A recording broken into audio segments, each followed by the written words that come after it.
Hi folks, Pete here from Ashton's Cars. Today showing you around our 2017 Audi A3.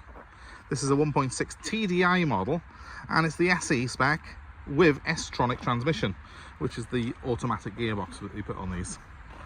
These 1.6 TDI SEs are 116 horsepower, quite a lot of torque as well. I'm not quite sure the exact torque figure, but it's got a fair bit of shove in it for a 1.6 diesel, and I think they're a very good looking car. They're also very popular. You see a lot of these on the road, and it's easy to see why. I mean, the fuel consumption on this model is upwards of 60 miles per gallon. You've got all the refinement of a good automatic gearbox, and of course, being an Audi, it's well built, well screwed together, and it looks the part. So this one's come into me as a part exchange. So I've had the pleasure of meeting the previous owners. They obviously looked after the car very well. They were just changing for something that was a bit more of a sort of entertaining car for them in a sense, because they wanted a little three-door sporty thing because they bought a bigger family car already. So the Audi has done 108,000 miles I think now, and 16-inch alloy wheels that are on this particular model, which are in very good condition apart from a couple of very light marks on the front ones, particularly the passenger front, so I'll show you that as we go around it. Obviously finished in this bright red colour, which I think looks great on these. Let's stand back from it a bit there.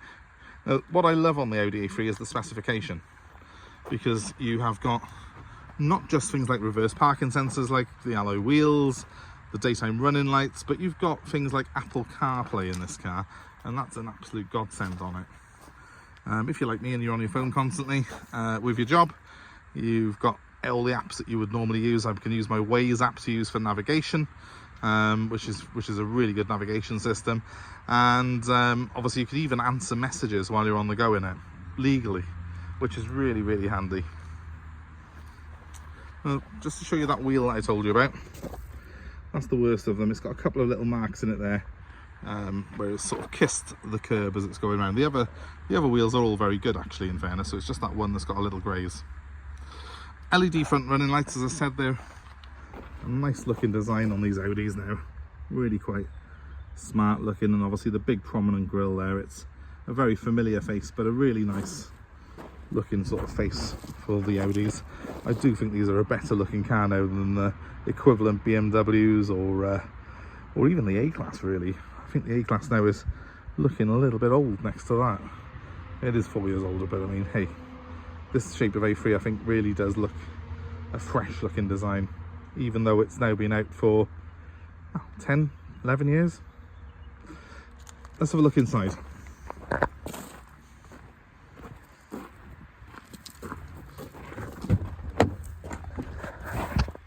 was quite surprised at how the inside of it, I wouldn't call it sparse looking, but it's very minimalist, the dashboard. But of course that's because the screen on this car pops out. So it's retracted at the moment. And it does give it a classy look, quite a clean look that you don't see in many modern cars. So I was quite surprised when I saw that, but pleasantly surprised in a way. It's nice to have something that actually has got a normal dashboard on it rather than a massive tablet stuck to it. Seats are very comfy, very supportive. The car has got the multimedia interface there, which is an Audi special, which you find in most Audis. That does control your DAB radio and all the gubbins that you have with the Audi. It doesn't have the nav module on it. As I say, this car has got Apple Carplay though, so you can play the navigation off your phone via that screen. Unfortunately, I'm not able to show you that very well, but I will put a couple of photos of it in use up on here, because obviously I'm filming off the phone that I would normally plug in. And you have got to plug it in via a USB socket to use CarPlay. Currently, I'm missing a parcel shelf on this car, but there is one coming for it. So ignore the fact it's missing, and there is your boot. Not the biggest boot in the world, but not the smallest either. Of course, Audi A3 is on the same platform as a Golf, so it's unsurprising for you to hear that the boot's about the same size as a Golf. About the same size as well as things like the Ford Focus. Where the Audi really does have its trump card though is in the quality stakes. Everything on this car has a reassuring thud when you shut it. It feels as if it's been built very solidly by people who do care about cars, and that's the thing with Audi, is that you really are buying a quality product when you buy an Audi. Well, let's have a look and fire it up for you. Show you how everything works inside.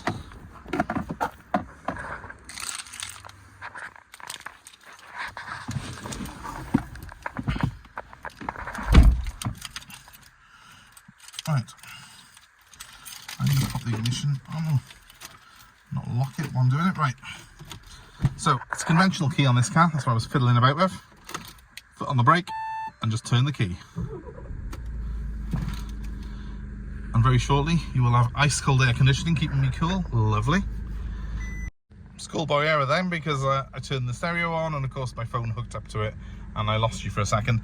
As you can see, really nice display there. I have got an error code for the key battery. It is working, but it obviously is low, so I'll get that replaced.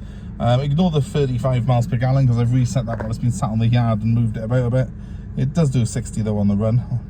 Also ignore the average 11 mile per hour speed, because I do tend to do a little bit more than that in general. It has got a nice easy display though. I like the dials on Audis, they're very clear, and we have got a 160 mile an hour speedo, but do not think for one moment it'll do that. Now I've got the screen up on it, hopefully you can see it's a nice display that we've got on that. I can flick through various things. I'm just seeing what will probably work on here now while I've got my phone disconnected. There is the radio. And the controls for all this are operated down here, which is quite good. So this is like an iDrive system essentially. You just turn it and click, and that's the volume for your stereo. There's also various switches on here, so I can press that up for radio, press it down for media, which of course is disconnected now because I'm speaking to you. And if I put the telephone one up on there, it allows you to connect your mobile to Bluetooth or push it up in the navigation, which isn't fitted.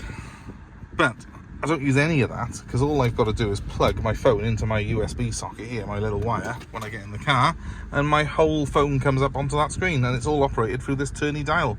It's that easy to use. I can answer calls while I'm on the go, I can operate my navigation, and I've got an iPhone, so I can just tell Siri what I want to do each time and it'll all go through the screen. So I can be safe and legal, but also open for business while I'm driving this car. And that leads me on to the fact that actually I am currently driving this car. This is my current car that I'm using, and will be using for the next few weeks. So I'm going to see how that all goes. Let's very quickly show you the mileage on it currently, but it will increase slightly as I'm using the car. Let's just find it on here, onboard computer. There we go. So there's my mileage currently, 106,336. That is going to increase slightly, as I say, as I use the car, but not great. I'm not going to go out of my way to do too many miles in it, but you might find I do put 1,000 or so miles on this car as the days and weeks go by. So if you want it really, be quick, because I might start falling in love with it and keeping it. I really do think it does appeal to me in particular, or people like me, because obviously I spend a lot of time in the car. I want something that's comfy, but I also want something that's good on fuel, and I also want something that's got all that on it, because I do use my phone constantly while I'm on the go. I've got cruise control on it. That's another thing that I'm really very keen on in the car. And of course I've got the S-tronic gearbox, which is a really easy and good system to use. It has got a manual function and a sport mode if I wish to use the sport mode, but most importantly as well, I've also got manual switches here for it, so I can change gear manually if I wish to. And I've got a feeling it's an 8-speed gearbox on this car. It's a very good, very smooth gearbox anyway, so really you know, makes the most of the power that you get in that 1.6 engine. It doesn't feel like a car that's a 1.6 diesel with 116 horsepower when you're on the go. It feels like something a lot more powerful than that. Talking of the engine, it's pretty quiet. It's very refined in here. We've got a lot of soundproofing. I'll give it a very quick rev. Damn you soft limiters. We can only rev it to 2,500 RPM because there is a soft limiter on it, so when you're idling you're not able to rev the engine any higher than that, but you can rest assured it really does perform very well indeed. Electric handbrake, you just pull up and it's on, you just push down and it's off. It's that easy. Cup holders, very important, and loads of storage space in here. It's a nice place to be, guys, and it's not overly laden with frills. It's got what you want. It's got air conditioning, it's got the Bluetooth system, a really good Bluetooth system, and cruise control, and a very good gearbox. And that, to me, is what I want in my my automatic Audi A3. Now, let me pull outside. I'll leave the engine running on it while we have another look outside.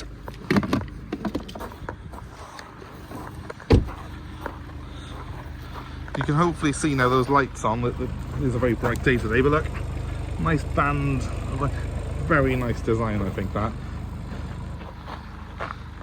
They really have got these LED lights down to perfection now. What I will do is I'll put the hazards on. I think this might have the ones that the fancy hazard switches as well. Am I right in saying?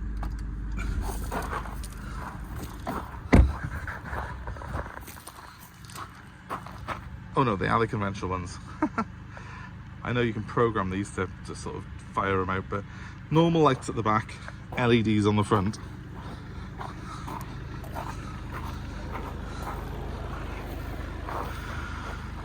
Great hatchback, great hatchback. Tax on this one, because it's the newer Euro 6 engine, it comes in the tax band that's £180 a year.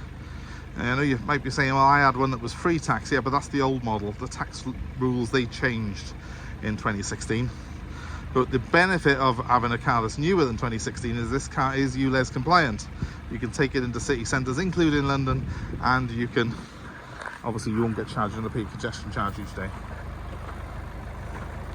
So a modern diesel for modern times. Audi have pretty much stopped doing diesels now, and that's a shame, because the Audi diesels were always the best engines. I was always much more of a fan of their TDI engines than their petrols. So this is like a sweet spot really for me. It's ULEZ compliant, but it's got a proper diesel engine in it, and with that S-tronic box, it just is a very, very nice car to drive. So if you're interested in it, give me a call, kick me out of it, because I'm going to be using it until you buy it. My number's 07932 873 646. I'm happy to arrange delivery anywhere in the UK, and I'm happy to take your old car in part exchange. As always, please give us a like, a share, and subscribe to our channel for more car buying advice, more cars like this that I've got available. And for a quick sort of reservation of this particular car for yourself, ring me now, 07932 873 646. I'll get it taken off sale for you. But thanks ever so much for watching. I hope you've enjoyed watching the video, and I hope it's been of help to you. I personally am a big fan of these cars. I do think that if you're after something that's got good quality but also low running costs, it's pretty much unbeatable. So thanks for watching, guys, and have a great day wherever you are. Bye for now.